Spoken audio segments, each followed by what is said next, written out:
Observation, s'il vous plaît, des votes contre. Ah, pardon, Frédéric Grimaud. Oui, monsieur le maire, et le conseil municipal d'ailleurs, 3,5%, je trouve que c'est beaucoup. Les SMEL, c'est des zones de mouillage, hein, c'est des gens qui sont là, c'est que 6 mois par an ou quelque chose comme ça, la moitié de l'année. L'autre moitié de l'année, ils mettent le bateau dans leur jardin, c'est des petites embarcations. De ce que je sais, des embarcations qui font autour de 5 à 6 mètres. Et d'après mes calculs, par exemple, au port de Carreau, pour un bateau de 5 à 6 mètres, on en a pour 540 € par an pour 12 mois, alors que là, au Laurent, ça ferait 680 € pour 6 mois. Et je trouve qu'il y a quelque chose qui ne va pas là-dedans. On est quand même sur une période difficile pour les gens. J'ai pas fait d'enquête générale, d'accord, mais globalement, sont des petits bateaux de 5 à 6 mètres pour des retraités qui se touchent pas forcément des grosses retraites. Et quand on est dans un SMEL, on ne bénéficie pas de l'électricité, des toilettes, d'une capitainerie ou de l'éclairage la nuit, et on les augmente de 3,5%. Je ne comprends pas bien pourquoi, et personnellement, je voterai contre cette augmentation, et je vous demande de la revoir, s'il vous plaît.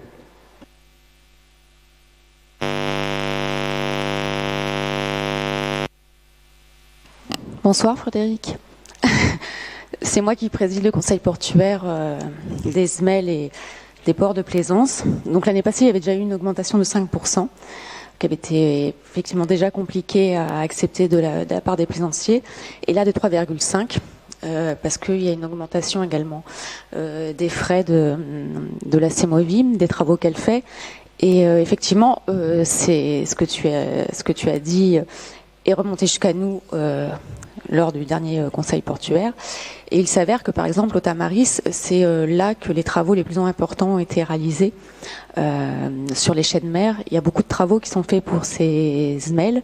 Et voilà, sur les Tamaris, c'était un des postes les plus importants de la CEMOVIM sur les travaux. Alors effectivement, ce n'est que 6 mois, mais on considère que ces SMEL sont, par rapport aux autres ports de Martigues, de Plaisance, sont directement sur la mer. Donc déjà, ça, c'est un avantage par rapport au port du centre-ville. Et voilà, et en tout cas, les plaisanciers, lors du conseil portuaire, ont accepté cette augmentation et ont bien compris qu'il y a quand même des travaux qui sont réalisés sur ces 2 SMEL. Voilà. Et certains des bateaux peuvent être accueillis par ailleurs au port à sec de Maritima. Et on avait décidé également de plus faire de différenciation aussi sur les tarifs entre les résidents et les non-résidents. Donc voilà.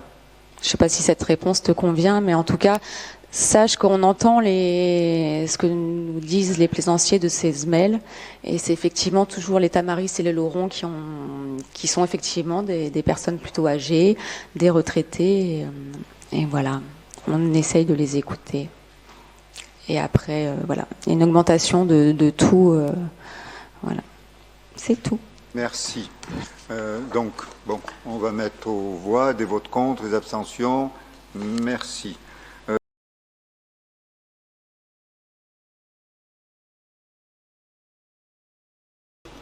Oui, c'est aussi sur ces questions, oui, bien sûr. Bon, c'est effectivement sur l'emprunt de 4 millions d'euros. J'avais une question et une remarque. Oui, on emprunte 4 millions d'euros. Vous me regardez avec des gros yeux, on est d'accord, hein, c'est ça, monsieur? Oui, il y a une décision. Mais je croyais que tu allais parler de ta motion ou de... Ben, je sais pas, là, j'ai compris que la question, c'est ça portait sur les questions, c'est ça, hein, on est d'accord, on parle des questions, des décisions prises par le maire, etc. Oui. Voilà. Donc, on est d'accord qu'il y a 2 emprunts de 2 millions d'euros à des banques, c'est ça? C'est voilà. Ça. Et ça me semble pas scandaleux parce que l'endettement de la ville, il est très correct, mais je me demandais pourquoi ça a été fait, ça. Voilà, ça c'est ma question. Et ma remarque, c'est une remarque qui peut vous sembler anecdotique, mais pour moi elle n'est pas tant que ça. C'est que parmi les 2 banques qui sont choisies, il y a la Société Générale. Et il se trouve qu'il y a des rapports, je pense notamment, il y a un article de Libération, de l'Humanité qui montre que plusieurs ONG ont montré les liens de cette banque avec le financement de la colonisation en Cisjordanie. Et pour moi, c'est pas neutre le choix qu'on fait, le choix de banque. Il y en a plein, il y en a pléthore qui, voilà. Et là, récemment encore, en mars 2024, elle a fait partie des 4 banques qui soutenaient financièrement l'expansion des colonies, et je trouve que ça, c'est un sujet qu'on devrait vraiment réfléchir, parce qu'on est autour de nous, le monde bouge, vous le remarquez, hein, voilà, surtout cette partie du globe, du Proche-Orient, et aujourd'hui, voilà, le remboursement sur 20 ans, c'est nous qui allons donner 2 millions d'euros. Si c'est une banque qui soutient la colonisation, je suis pas vraiment d'accord. Mais ma question demeure, du coup, pourquoi c'est 4 millions d'euros, voilà. Parce que dans le budget, nous avions à l'époque, dans le budget primitif, considéré qu'il fallait avoir des lignes d'emprunt pour pouvoir financer un certain nombre de choses. Donc c'est comme ça. Alors c'est vrai qu'il y a la Société Générale, c'est vrai qu'il y a aussi la Banque Postale, donc ça renvoie à ce qu'on disait tout à l'heure et même ce que M. Boissin disait. Mais c'est comme ça qu'on travaille, nous, avec les banques, pour pouvoir financer pour partie nos investissements. Mais moi, je fais simplement remarquer que sur le budget primitif, on a noté au fil des années un désendettement massif de la commune de Martigues, ce qui fait que c'est une politique tout à fait louable de désendettement de la ville et donc de baisse, on va dire, de l'encours de la dette qu'on note quand on présente le budget primitif.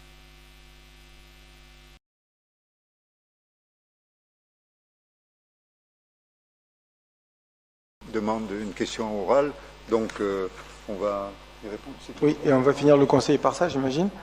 Mais oui, il y a des banques, il y a des banques de l'économie sociale et solidaire qui existent.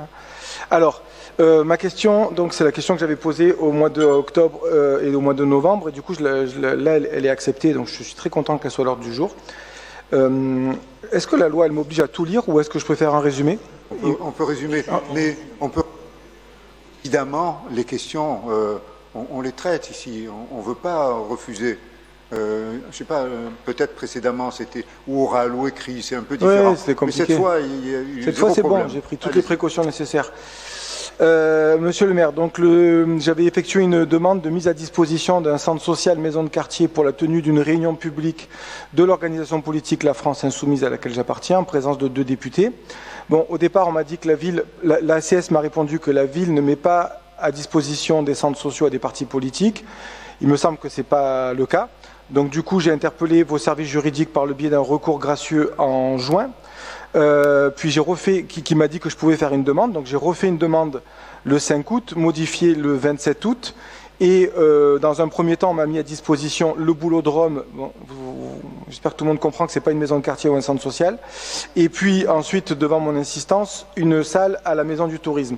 Mais ce n'est pas ma question. Ma question, c'est vraiment, est-ce qu'un parti politique peut se voir mis à disposition un équipement de la ville, tel un centre social, une maison de quartier, un cinéma ou la base de voile, ou enfin, j'en sais rien, ou voilà, autre que la maison du tourisme.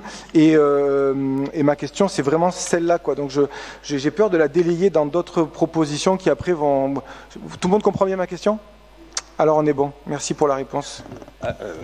Alors la réponse a été écrite par les services, puisque c'est une demande, donc je vais lire ce que nous avons. Donc ça concerne la mise à disposition des salles pour des organisations politiques. Donc il est dit dans cette réponse, avant de vous répondre, M. Grimaud, je vous rappelle que conformément à l'article 25 du règlement intérieur du Conseil municipal, les questions orales ne donnent pas lieu à débat. Donc on répond puis c'est bon, hein, on se sépare, bons amis. Pour répondre à votre interrogation, à écouter votre question, on pourrait penser que la ville fait obstacle à la demande de votre parti politique de se réunir dans une salle communale. Vous avez effectué une première demande non recevable conformément au règlement intérieur du Conseil municipal. Même erreur un mois plus tard quand vous confondez questions écrites et questions orales. Pour autant, en dépit des errements sur le formalisme, ça n'a pas de... Bon, passons, hein, chacun, hein, de votre demande et considérant votre requête, la commune a mis à la disposition de votre parti politique la salle Raoul Defy. Je tiens une nouvelle fois à vous rappeler la réglementation en vigueur. La mise à disposition par les communes des locaux leur appartenant en bénéfice des partis politiques est régie par un article du Code général des collectivités territoriales qui dispose que des locaux communaux peuvent être utilisés par des associations, syndicats ou partis politiques qui en font la demande. Le maire détermine les conditions dans lesquelles ces locaux peuvent être utilisés, compte tenu des nécessités de l'administration, des propriétés communales, du fonctionnement des services et du maintien de l'ordre public. Le conseil municipal fixe, en tant que de besoin, la contribution due à raison de cette utilisation. Voilà, et pour conclure donc, comme cela vous avait déjà été expliqué, il appartient à tout parti politique qui souhaite se réunir dans une salle communale d'en faire la demande écrite à Monsieur le maire. Vous avez d'ailleurs formulé des demandes pour l'année 2025. Nous allons donc répondre à votre demande sur la base d'un arrêté spécifique qui sera pris prochainement et qui répondra à toutes vos questions et que nous ne manquerons pas de vous transmettre. Voilà. Merci. Bien.